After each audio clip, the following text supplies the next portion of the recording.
Ngayon ay meron na namang isang napakainit na balita na yumanig dito sa ating local crypto community.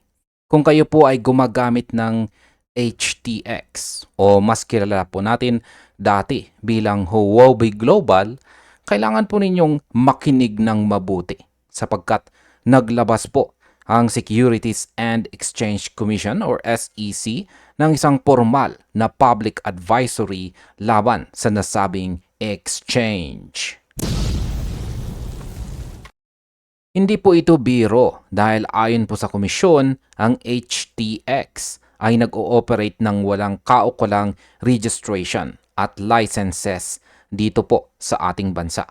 Ang advisory na ito ay bahagi ng mas malawak na kampanya ng SEC para linisin ang crypto space dito po sa Pilipinas at protektahan ang mga investors laban sa mga unregistered entities.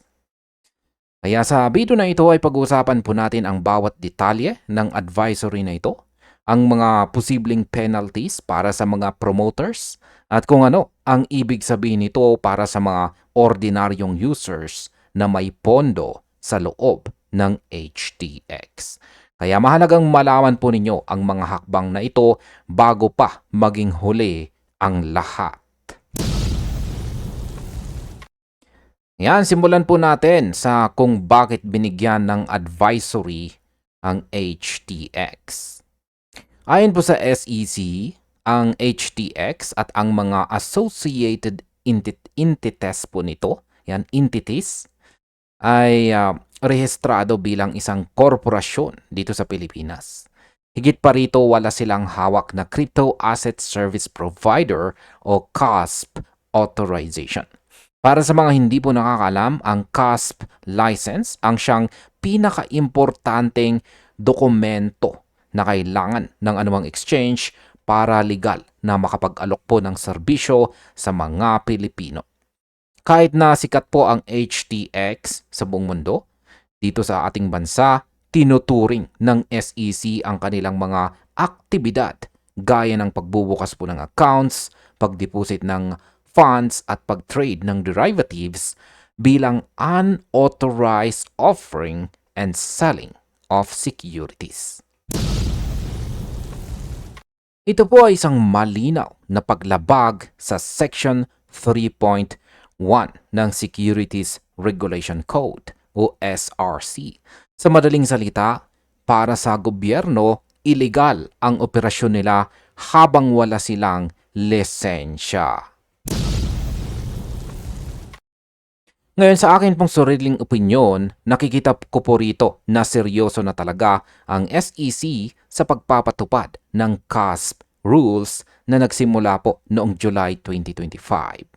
Isipin po ninyo mga ka-crypto, kahit sikat na exchange gaya po ng Huobi, hindi pinalampas. Kaya sa tingin ko, ito po ay isang mensahe sa lahat ng offshore exchanges. Kung sana'y ang mensahe ay sumunod kayo sa batas namin o huwag kayong pumasok dito. Ang problema po kasi walang lisensya ang isang exchange. Yan, kapag wala pong lisensya ang isang exchange, wala tayong habol kapag bigla po silang nagkaproblema. Ang opinion ko po sa advisory na ito ay isa po itong preemptive strike. Ayaw po ng SEC na maulit ang mga nangyari sa ibang mga exchanges sa ibang bansa kung saan nawala ang pera ng mga tao dahil wala pong oversight ang gobyerno. Kaya kung ikaw po ay user ng HTX, ang unang dapat po nating isipin ay ang exit strategy. Hindi man sinabi ng SEC na bukas ay block na agad ang site. Pero batay po sa history natin kay Binance, OctaFX at saka MyTrade, alam nating darating at darating ang NTC blockade. Kaya ang opinion ko po ay mas mabuting maging maaga kaysa magsisi.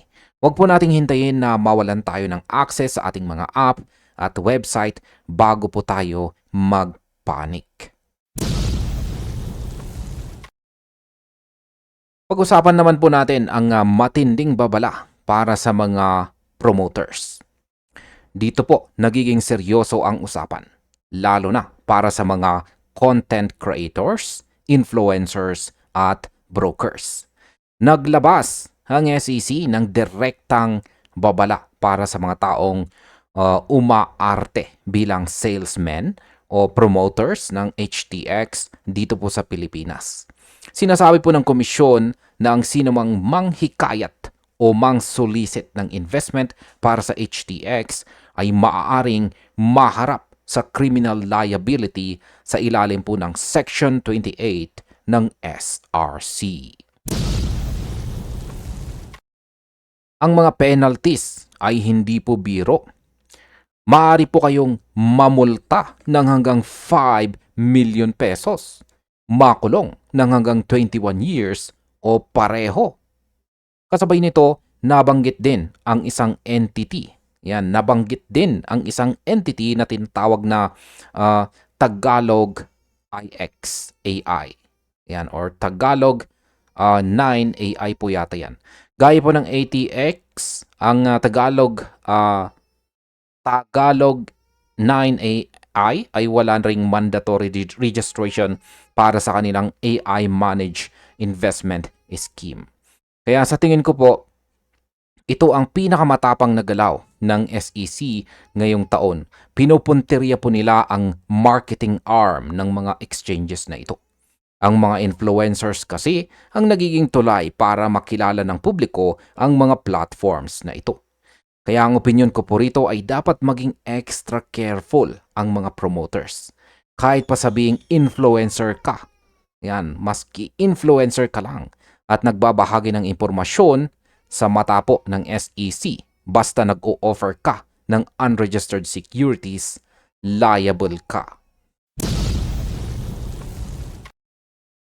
Nakakatakot talaga yung penalty dito. Sabi rito, penalties for these violations includes fines up to 5 million pesos, imprisonment o pagkakakulong for a maximum of 21 years or both. Ang habang panahon po niyan, 21 years na pagkakakulong. Halos kalahati na ng buhay ng isang tao yan. Sa tingin ko, ito ay para takutin ang mga promoters na itigil na ang pag-promote. Pag-promote or pagpapakilala sa mga unlicensed exchanges. Ang opinion ko po para sa mga kapwa ko content creators ay mas mabuting mag-focus na lamang po tayo sa mga platforms na may CASP license gaya po ng PDAX, Coins.ph o Maya. Mas ligtas po tayo dito at mas ligtas ang ating audience. Hindi po worth it ang referral commission kung kapalit naman ito ay seryosong kasong kriminal.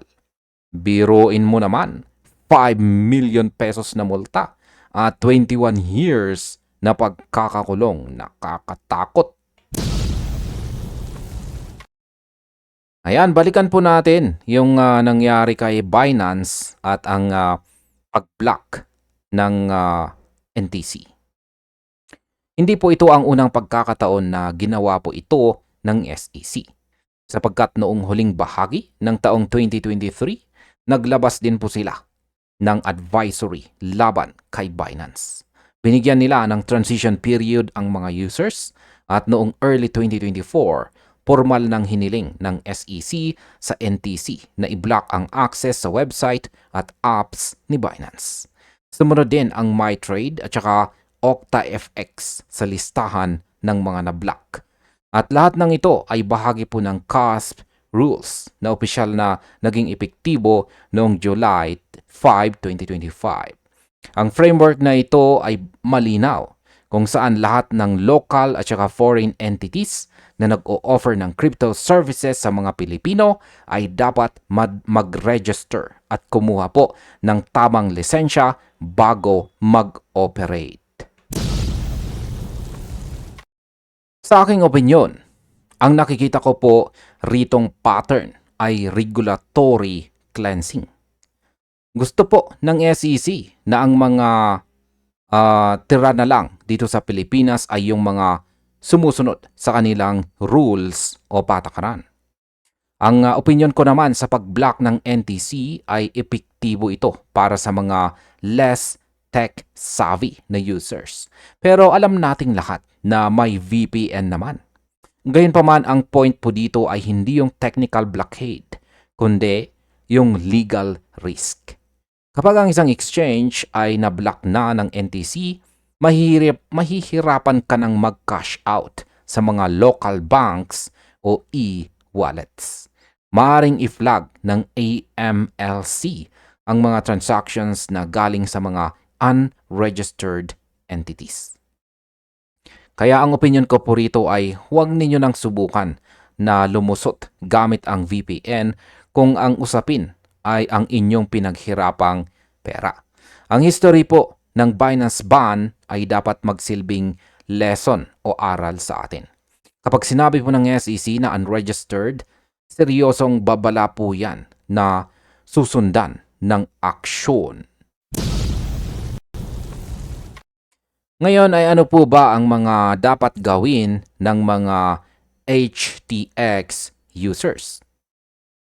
Kung isa ka po sa mga apektado, ang payo po ng SEC ay iwasan ang pag-invest o pagpapatuloy ng inyong transaction sa mga platforms na ito. Kung may pondo ka pa sa loob, mas mabuting ilipat na ito sa mga rehistradong exchanges dito sa Pilipinas o kaya naman ay sa iyong sariling self-custody wallet gaya po ng Ledger, Tangem, Trezor o Trust wallet. Ang protection po ng investor ang prioridad dito. Ang HTX sa kabila ng pagiging malaking pangalan ay kailangan pong dumaan sa tamang proseso. Hanggat hindi po sila nakakakuha ng CASP license, mananatili po silang high risk sa mata ng ating batas. Sa tingin ko po dito, ito na ang huling hudyat para sa mga offshore exchange loyalist. Ang opinion ko po ay hindi masamang gumamit ng international exchanges para sa mas maraming trading pairs. Pero dapat ay handa ka sa risk na bigla silang mawala dito sa ating bansa.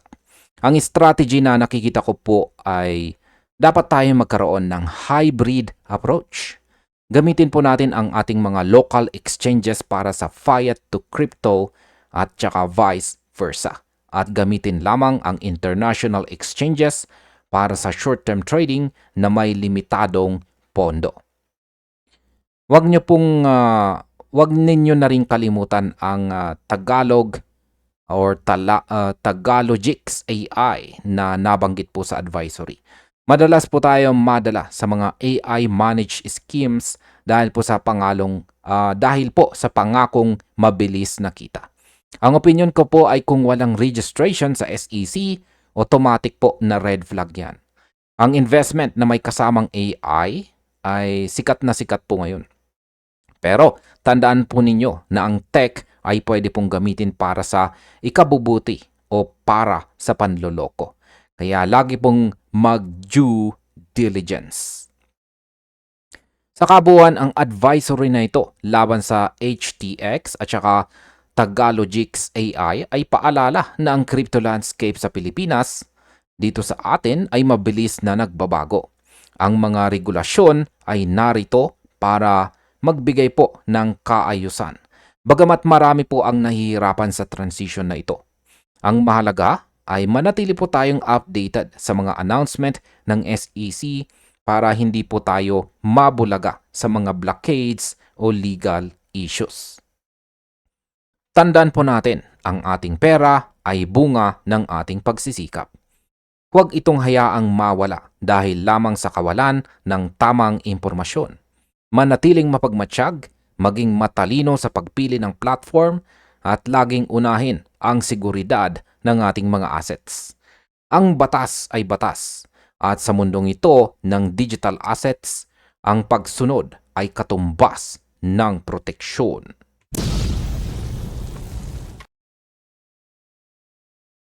Ang sabi naman po sa ating sunod na balita dito ay former Ripple CTO drops truth bomb on billions of XRP in the escrow.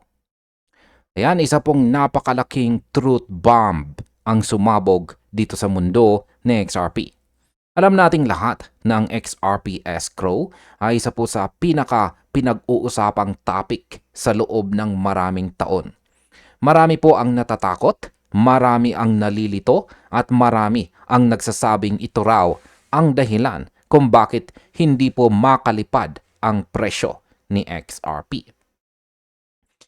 At ayan, pero ang isang luma pero napaka-importanting post mula po sa dating CTO ng Ripple na si David Schwartz ay muling nahukay ng XRP Army at binago nito ang buong usapin. Sapagkat inamin po ni Schwartz na ang Ripple ay may kakayahang ibenta ang tinatawag na right to receive o ang karapatang matanggap ang mga XRP na nasa loob ng escrow kahit hindi pa ito lumalabas sa sirkulasyon.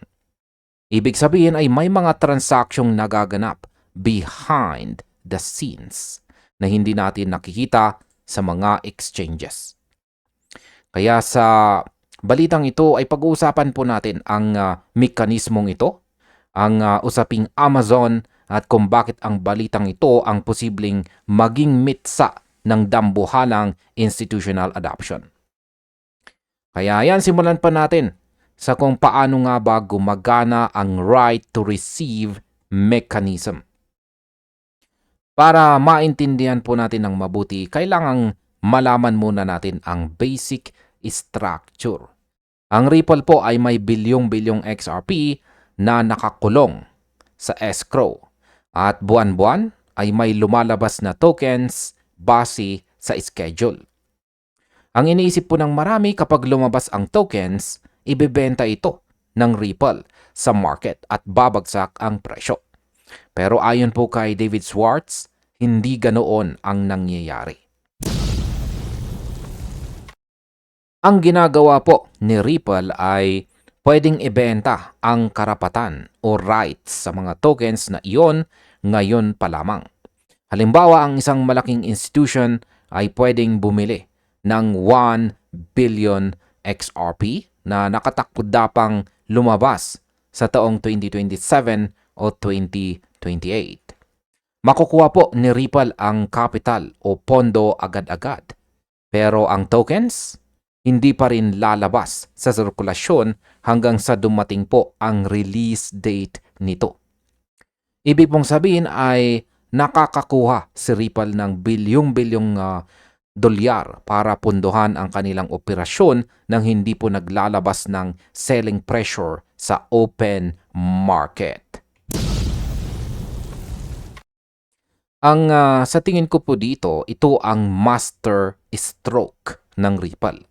Pinapatunayan po nito na ang kumpanya ay hindi po dependent sa pag-dump ng XRP sa mga retail traders para mabuhay. Ang strategy na ito ay nagbibigay po sa kanila ng financial stability habang pinoprotektahan ang value ng XRP. Napakatalino ng ganitong funding model dahil ang mga buyers na malamang ay malalaking institution ay lock-in na sa ecosystem ni Ripple bago pa man nila makuha ang kanilang tokens.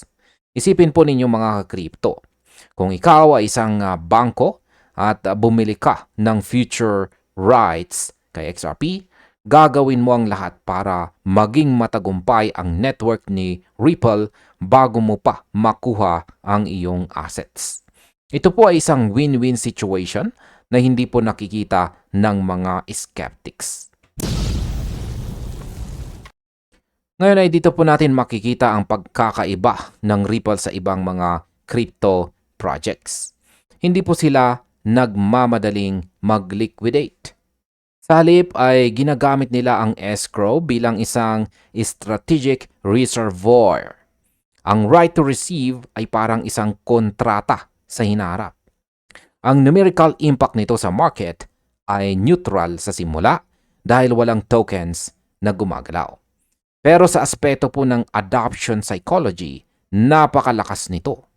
Ipinapakita nito na may mga higanteng handang magbayad ng bilyong-bilyon para sa mga assets na makukuha pa nila pagkalipas ng ilang taon. Kung ikaw ay hindi po naniniwala sa long-term value ng XRP, bakit ka bibili ng future rights? Dito naman po tayo sa Amazon rumor at ang strategic value nito. Sa loob ng maraming taon, may kumakalat na unconfirmed report o chismis tungkol po sa isang 5 billion XRP deal sa pagitan po ng Ripple at ng higanteng Amazon. Sinasabing kasama po sa deal na ito ang mga tokens na nasa loob ng escrow. Bagamat wala pong kumpirmasyon mula sa dalawang panig, ang naging pahayag ni David Schwartz ay nagbigay po ng structural credibility sa ganitong uri ng usapan. Ngayon, alam na nating structurally possible pala ang mga ganitong deal.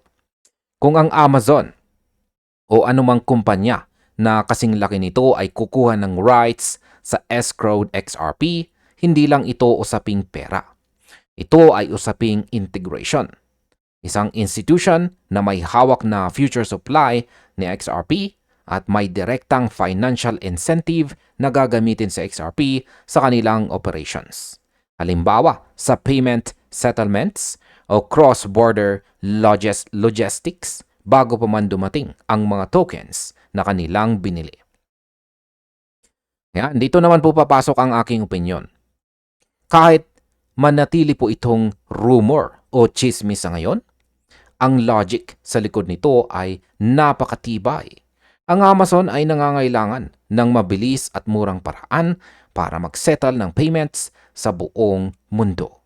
Kung bibili po sila ng future XRP supply sa pamamagitan ng escrow rights, masisiguro nila ang kanilang liquidity sa hinaharap sa isang fixed price o agreed terms. Ito po ang tinatawag na hedging. Para sa akin, ang pahayag po ni Schwartz dito ay parang isang green light sa mga speculators. Hindi po niya direktang sinasabing may deal sa Amazon, pero sinabi niyang pwede itong mangyari. Ang implikasyon naman nito sa institutional adoption ay hindi po matatawaran. Kapag ang isang kumpanya ay naging bahagi po ng future supply ni XRP, hindi na lang sila basta user. Sila po ay naging stakeholders. Ang utility po ni XRP bilang payment asset ang pundasyon kung bakit nakakaakit ang ganitong mga arrangements. Ang mga institutions ay hindi po bumibili ng XRP para lang mag-trade. Bumibili po sila dahil kailangan nila ang utility nito sa kanilang business model. Ang mechanism na ito ang siyang naghihiwalay sa token circulation o capital generation. At ito ang sagot sa matagal ng reklamo ng mga haters tungkol sa escrow dumping. Isipin po ninyo mga ka-crypto, ang competitive advantage ng Ripple dito. Habang ang ibang crypto firms ay kailangang mag-alala sa daily price swings para sa kanilang funding, ang Ripple ay pwede pong makipag-deal sa mga Fortune 500 companies gamit ang kanilang escrowed assets bilang collateral o future delivery. Kaya ang Amazon rumor ay simbolo lamang ng scale na pwedeng maabot ng Ripple.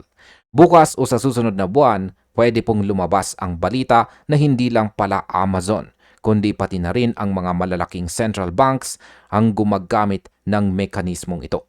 Ito po ang tunay na truth bomb na dapat po nating paghandaan. Pag-usapan naman po natin ang utility bilang pundasyon ng institutional interest. Binagyang diin po ni John Square dito, sa po siyang kilalang crypto commentator, na ang pahayag ni Schwartz ay ebidensya ng strategic positioning at hindi po selling pressure. Ang point po dito ay simple lamang mga ka-crypto. Sa XRP ay may utility. Ito ay ginagamit sa totoong mundo. Kung walang utility sa XRP, walang institution ang magkakaroon ng interest na bumili ng future rights nito. Bakit ka bibili ng isang bagay na wala namang pakinabang sa hinaharap? Dahil po sa utility na ito, nagiging attractive ang escrow rights. Ang Ripple ay nakaka-expand ng kanilang operations sa sarili po nilang terms. Hindi nila kailangang magantay sa desisyon ng SEC o sa galaw ng Bitcoin para magkaroon ng pondo. Ang escrow ay nagsisilbing kanilang strategic war chest. Dito na po papasok ang aking opinyon. Nakikita ko na ang utility ang magiging huling hatol sa laban na ito. Ang Ripple po ay hindi gumawa ng XRP para lang sa atin na mga retail holders. Ginawa nila ito para baguhin ang daloy ng pera sa buong mundo. Ang balitang ito mula po sa dating CTO ay nagpapatunay na ang Ripple ay handang makipaglaro sa big leagues. Ang kakayahan po nilang i-monetize ang institutional interest ng walang immediate market impact ay isang superpower sa mundo ng finance. Para po sa mga matatagal ng XRP Army, alam nating ang escrow ay laging ginagamit po na FUD o Fear, Uncertainty, and Doubt ng mga kalaban. Pero ngayon mayroon na tayong opisyal na paliwanag kung bakit ang escrow ay isang asset at hindi po liability. Ang numerical value ng escrowed XRP ay hindi po pressure, kundi potensyal. Kapag ang potential na ito ay na-convert na sa utility-driven institutional contracts, dito na natin makikita ang tunay na halaga ng bawat XRP na hawak natin. Kaya masasabi ko po rito ay manatili pong focus sa utility. Ang presyo ay susunod sa gamit. Ang truth bomb dito ni Schwartz ay hindi lang para sa nakaraan, kundi para po sa ating kinabukasan. Ipinapakita nito na ang Ripple ay may long-term roadmap na hindi po kayang tibagin ng short-term volatility.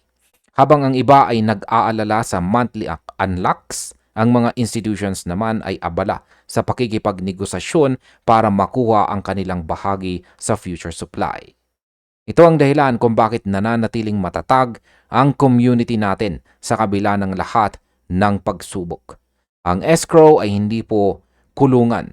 Ito ay isang launch pad para sa susunod na yugto ng global adoption. Sa kabuuan ng balitang ito, ang pagkakadiskubre sa lumang post ni David Schwartz dito, ayan, ay hindi lang isang simpleng trivia. Ito ay isang kumpirmasyon ng isang strategic funding model na nagbibigay kay Ripple ng kakayahang lumago nang hindi po sinasakripisyo ang market stability ni XRP. Ang kakayahang ibenta, ang right to receive, ay nagbubukas po ng pinto para sa mga dambuhalang institutional deals na dati ay tinuturing nating chismis lamang gaya ng sa Amazon. Kaya ang mensahe po rito ay malinaw. Ang Ripple ay kontrolado ang kanilang destinasyon. Ang escrow naman ay hindi po pabigat, kundi isang strategic tool para sa mass adoption. Sa ilalim po ng utility-driven model na ito, ang bawat bilyong XRP na nakalabas o nakatago pa ay may nakalaang papel sa bagong global financial system. Kaya manatili po tayong mapagmatsyag sa mga susunod na kumpirmasyon at laging tandaan na sa crypto ang katotohanan ay laging lumalabas sa tamang panahon.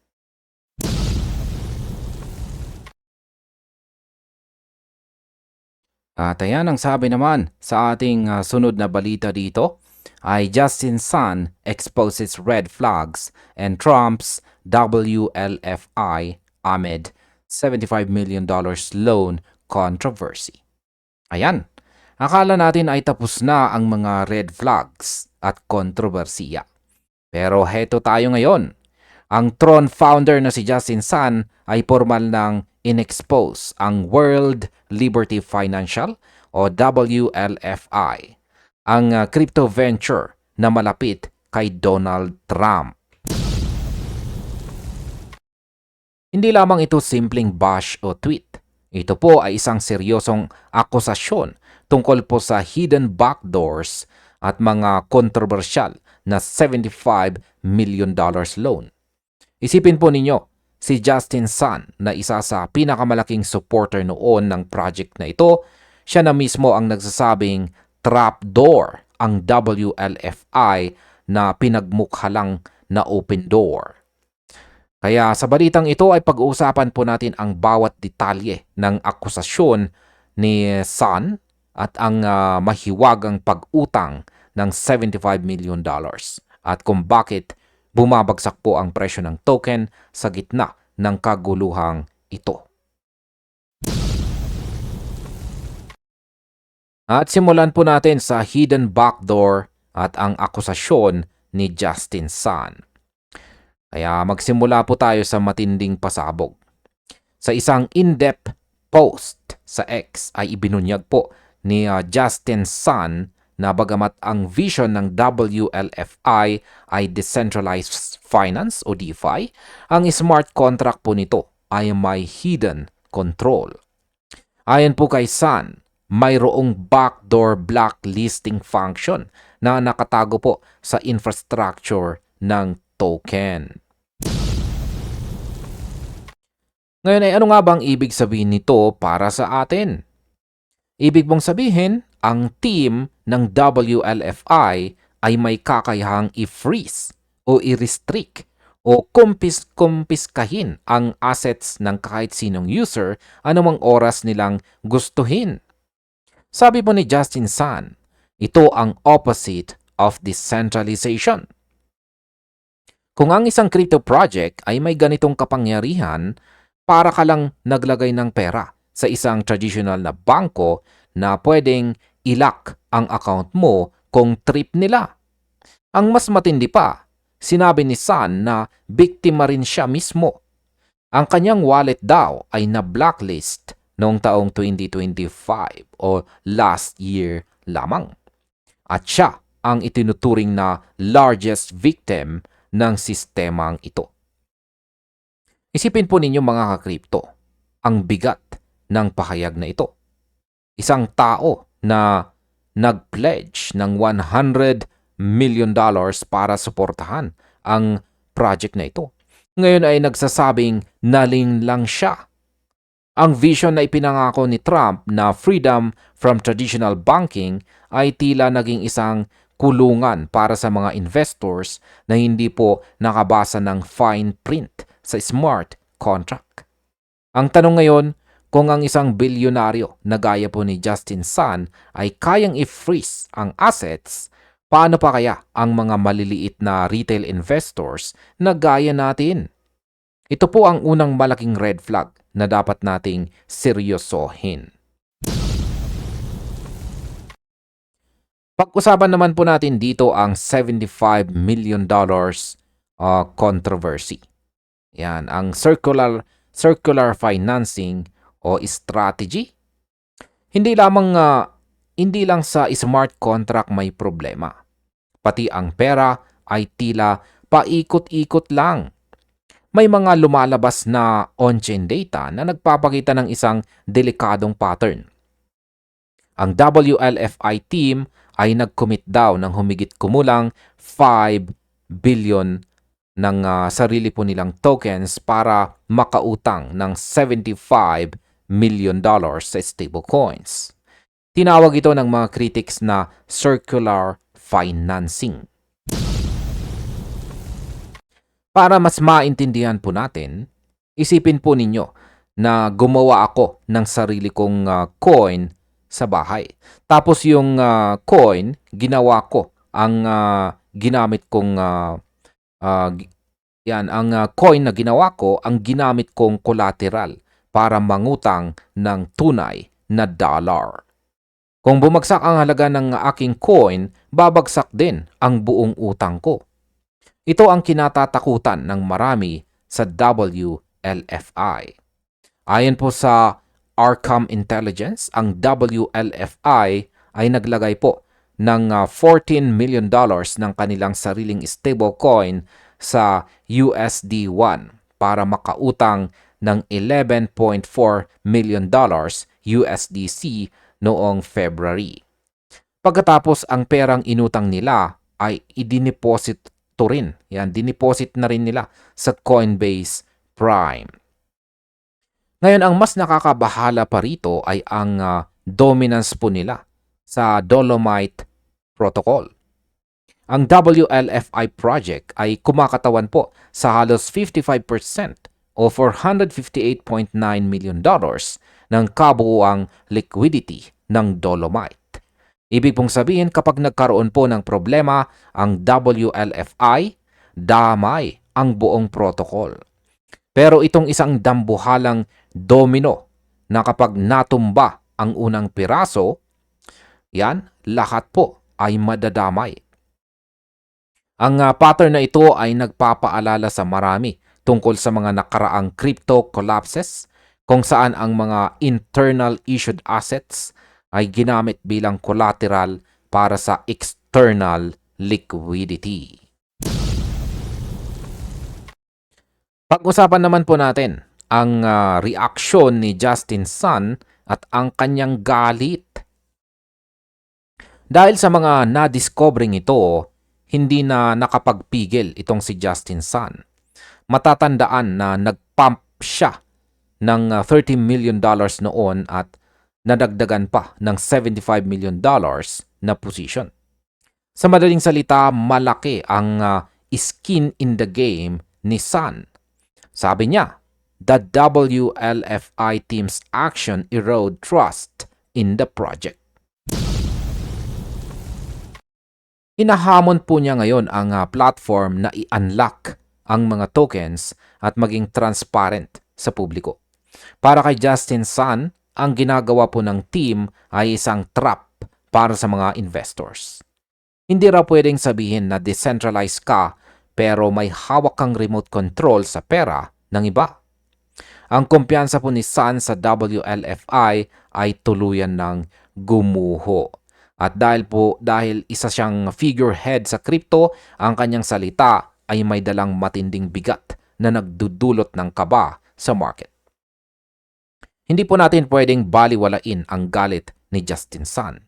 Marami ang nagsasabing ito ay banggaan ng mga crypto titans. Pero sa dulo, ang mga investors ang nasa gitna ng putukan.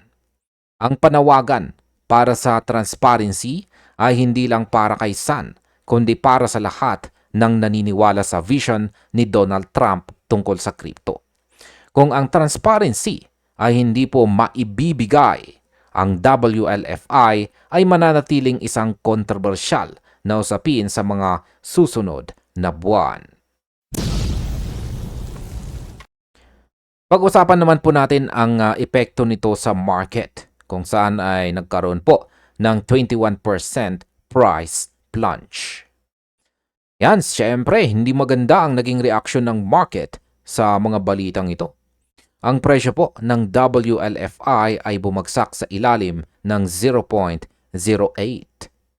Sa nakalipas na 30 araw, yan, o 30 days o isang buwan, mahigit 21% na ang nawala sa halaga nito. Hindi lamang po presyo ang problema, pati ang liquidity ay tila na-stress na rin. Ang tinatawag po na USD1 pool utilization ay umabot na po sa 93%. Ibig sabihin nito, halos sagad na ang pondo ng mga concerns. Yan, yung may mga concerns tungkol sa withdrawal. Kapag ang utilization ay ganito po kataas, ibig sabihin ay halos wala nang natitirang pera para sa mga gustong mag-withdraw. Ito ang simula ng liquidity strain na madalas magresulta sa tinatawag nating bank run sa crypto. Kung hindi po ito maresolba, baka lalo pang bumagsak ang presyo ng WLFI sa mga susunod na araw. Dagdag pa rito, noong unang linggo po ng April, ang team ay nag-move ng 3 billion WLFI tokens ng walang malinaw na paliwanag. Ang mga ganitong shadowy movements ng tokens sa gitna ng kontrobersiya ay lalong nagpapaduda sa mga tao. Bakit maglilipat ng ganoon kalaking halaga kung maayos naman ang takbo ng proyekto? Ang market ay hindi po mahilig sa uncertainty. At ang 21% drop ay patunay na maraming investors ang nagsisimula na pong lumabas sa pinto bago pa ito tuluyang magsara.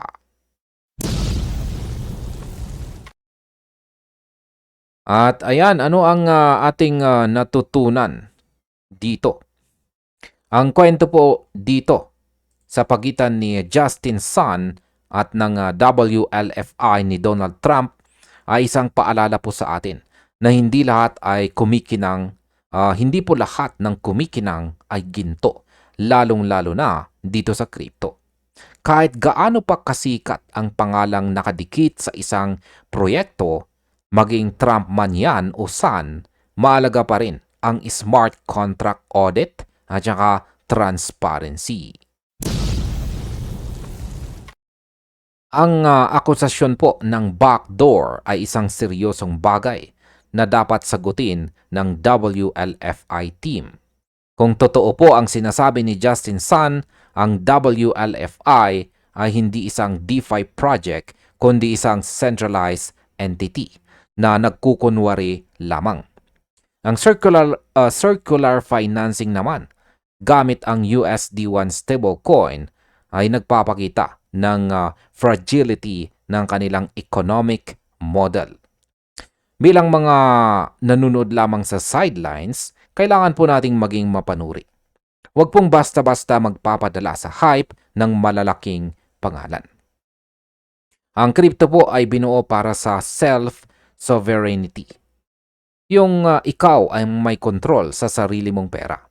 Kung may backdoor na pwede pong mag-freeze ng account mo, nawawala ang essence ng Bitcoin at ng buong blockchain technology. Ang laban ng Justin Sun dito versus WLFI ay hindi lang tungkol sa pera. Ito po ay tungkol sa soul of crypto o ang kaluluwa ng crypto. Kaya patuloy po nating babantayan ang mga kaganapang ito dahil siguradong marami pang revelasyon ang lalabas sa mga susunod na araw.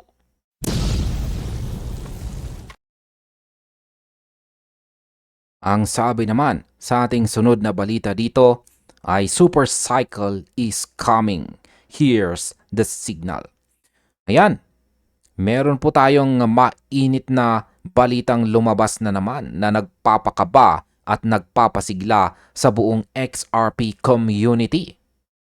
Isa pong kilalang crypto analyst na si Amonex ang naglabas ng isang napakatapang na pahayag dito sa X. At yan po ay ang tinatawag nating super cycle na paparating na. Hindi lamang ito basta hula-hula sa hangin. Naglabas po siya ng isang chart na nagpapakita ng historical market cycles. Isipin po ninyo mga ka-crypto, tinitignan natin ang kasaysayan bilang ating guro. Pinapakita ni Amonex dito kung paano po dumaan si Bitcoin sa mga price levels na $200,000, $69,000 hanggang sa maabot ang $100,000. At ayon po sa kanyang analysis, ang bagong phase na ito, ang super cycle, ay nakatakdang magsimula ngayong taong 2026.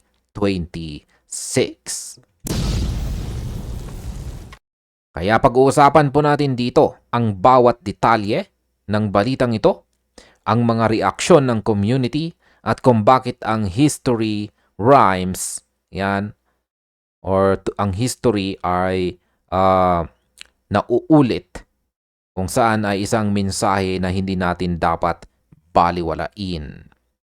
Yan, simulan po natin sa chart signals at ang pag-uulit po ng kasaysayan. Ayan, Dito po sa chart na ibinahagi ni Amonex, makikita po natin ang isang long-term view ng presyo sa crypto market. Ayan. Nilagyan po niya ito ng label na repeating bull cycle. Ang ideya po rito ay simple lamang. Kung ano po ang nangyari sa nakaraan, may malaking posibilidad na mauulit o magkaroon ng rhyme sa kasalukuyan. Kaya ang kanyang curve projection po dito ay nakaturo paitaas. Isang matarik at mabilis na pag-akyat patungo sa isang highlighted zone. Yan, dito po papasok ang aking opinyon. Alam nyo mga ka-crypto, sa loob ng maraming taon po nating pagbabantay kay XRP, marami na po tayong nakitang predictions. Pero iba ang timbang nito. At bakit? Dahil ngayon pong taong 2026, ang macro level momentum ay hindi na lamang po usap-usapan. Ang pag-align ni Amonex sa trajectory ni XRP sa cycle po ni Bitcoin ay nagpapakita na si XRP ay hindi na isang isolated asset. Para sa akin, ang terminong super cycle ay nangangahulugan na ang demand ay hindi na lang galing sa mga traders, kundi sa mismong system. Ang kasaysayan po ay nagtuturo sa atin na bago ang malaking pagtalon, laging may accumulation phase na parang nakakasawa. Pero kapag ang curve ay nagsimula ng tumarik, wala nang makakapigil dito. Ang taon po ngayon na 2026 ay hindi lang basta taon sa kalendaryo. Ito po ang turning point na matagal na nating hinihintay. Siyempre, hindi po mawawala ang usapan sa X. Isang user po na nagngangalang Solo King ang nagpahayag ng matinding suporta. Sabi niya, si XRP ay nananatiling relevant at ang Ripple ay patuloy na gumagawa ng progress sa loob ng financial system. Para po sa mga long-term holders, ito po ang kumpirmasyon na kailangan nila. Pero mayroong ding mga boses ng pag-iingat. Si Gabe Kronos ay nagpaalala tungkol po sa external factors. Binanggit niya ang mga global tensions at saka geopolitical conditions na kasalukuyang nararanasan po natin. Sabi niya kailangan po ng stability para magtuloy-tuloy ang market direction. Sa kabilang banda, si John naman ay medyo critical po dito. Pinuna po niya ang mga appearances ni na Brad Garlinghouse at saka Stuart Alderoty kasama po nila itong si Donald Trump. Para kay John, ang visibility na ito ay hindi agad nagresulta sa sustained price growth. Ngayon ay dito naman po papasok ang aking opinion tungkol dito. Nakikita ko po ang punto dito ni John, pero kailangan nating intindihin na ang institutional growth ay hindi parang instant noodles. Ang pag-appear ng mga leaders ng Ripple sa tabi ng mga powerful figures gaya po ni Trump ay pagpapakita ng political and financial clout. Hindi man ito nag-translate sa presyo overnight, ito naman ay naglalatag ng pundasyon para sa super cycle. Kaya sa tingin ko ang pessimism ng iba ay bunga po ng pagod sa paghihintay. Pero kung titignan po natin ang punto ni Gabe Kronos tungkol po sa global tensions, totoo na ang crypto ay madalas pong maging hedge o panangga sa gulo ng mundo. Habang nagkakagulo po ang traditional finance, lalong nagiging malinaw ang gamit ni XRP.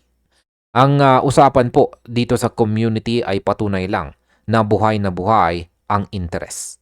At sa bawat kritiko, may 10 quiet holders na naghihintay lang ng tamang signal. Pag-usapan naman po natin ang uncertainty at ang bullish stance. Sa kabila ng mga mixed reactions, nananatili pong bullish ang stance ni Amonex. Ang kanyang analysis ay nakabase po sa historical cycle at saka long-term projections. Gayunpaman, ang ulat mula po dito ay nagpapaalala ng outlook remains uncertain. Maraming factors ang nag-aagawan sa atensyon ng market. Technical analysis, macroeconomic conditions, at ang pangkalahatang sentiment ng mga tao. Dito po ulit papasok ang aking opinion naman tungkol dyan. Ang salitang uncertainty ay madalas po nating marinig. Pero sa mundo ng investment, ang uncertainty ay ang room for profit. Kapag ang lahat ay sigurado na, huli na ang lahat para pumasok. Ang super cycle prediction po ni Amonex ay nagbibigay sa atin ng macro map. Isipin po ninyo, kung si Bitcoin ay dumaan sa $20,000 hanggang $100,000 at si XRP ay nakadikit sa cycle na ito, ang potential expansion ay hindi lamang po 10% o 20%. Kaya ang opinion ko po sa mga nagsasabing hindi ito mangyayari, tumingin po kayo sa data ng Ripple adoption ngayong taong 2026. Ang mga partnerships na nabuo sa nakalipas na mga buwan ay hindi lang para sa dekorasyon. Ang super cycle ay hango po sa mass adoption. Kapag ang system ay nagsimula ng gumamit ng XRP para sa settlements sa ilalim ng bagong regulatory clarity, ang history rhymes na sinasabi po ni Amonex ay magiging isang malakas na katotohanan. Huwag po tayong malito sa short-term noise. Ang super cycle ay tungkol po sa big picture at ang 2026 ang pintuan patungo doon. Ngayon ay bakit nga ba 2026 ang magic year? Yan, bakit nga ba 2026 ang sentro ng usapan? Balikan po natin ang chart ni Amonex kung saan ay dito po kasi nagsisimula ang new cycle. Marami ang naniniwala na ito ang taon kung saan ang convergence ng technology at regulation ay magtatagpo. Ang projection po dito ay hindi nagbigay ng specific price target, pero ang direksyon ay steep upward trend. Sa tingin ko po, ang kawalan ng specific price target dito ay mas lalong nakaka-excite. At bakit? Dahil ibig sabihin, uncap ang potensyal. Kapag pumasok po tayo sa isang super cycle, ang mga lumang resistance levels ay nagiging parang papel na lang na madaling punitin. Kaya ang opinion ko po sa 2026, ngayong taong 2026, bilang isang magic year, ay ito po ang taon ng validation. Lahat ng hirap ng mga holders simula po noong nakalipas na taong 2018, 2020 at 2024 ay magkakaroon ng katuturan. Ang new cycle ay hindi lamang po basta pag-akyat ng presyo. Ito ang paglipat ng wealth mula sa luma patungo sa bagong system. At kung kasama ka po sa biyaheng ito, kailangan mo ng matibay na sikmura dahil ang biyahe patungo sa peak ng super cycle ay hindi para sa mga mahihina ang loob. At ayan sa kabuuan ang prediction po ni Amonex dito po sa super cycle ni XRP ay isang malakas na paalala na ang kasaysayan ay madalas na nauulit. Mula po sa tagumpay ni Bitcoin hanggang sa potensyal ni XRP ngayong taong 2026, ang signal ay malinaw. Ang momentum po ay nabubuo na sa background. May mga kritiko, may mga nag-aalinlangan at may mga geopolitical factors. Pero ang fundamental progress ng Ripple at ang historical patterns ay hindi po nagsisinungaling. Kaya manatili po tayong alerto sa bawat update. Ang April 2026 po ngayon ay simula pa lang ng mga malalaking revelasyon. Kaya wag pong kalimutan na sa bawat cycle, Ang mga may vision ang siyang nagtatagumpay. Ang super cycle ay paparating na. Handa ka na ba sa pag-akyat na ito? Ang 2026, ang ating pagkakataon. Kaya manatili pong matalino, manatiling informed at laging tandaan na ang market ay parang dagat. Kailangan mong marunong bumasa ng alon para hindi ka malunod, kundi para makasabay sa peak nito. At hanggang dito na lamang po tayo sa video na ito mga ka-crypto. Maraming salamat sa panunood.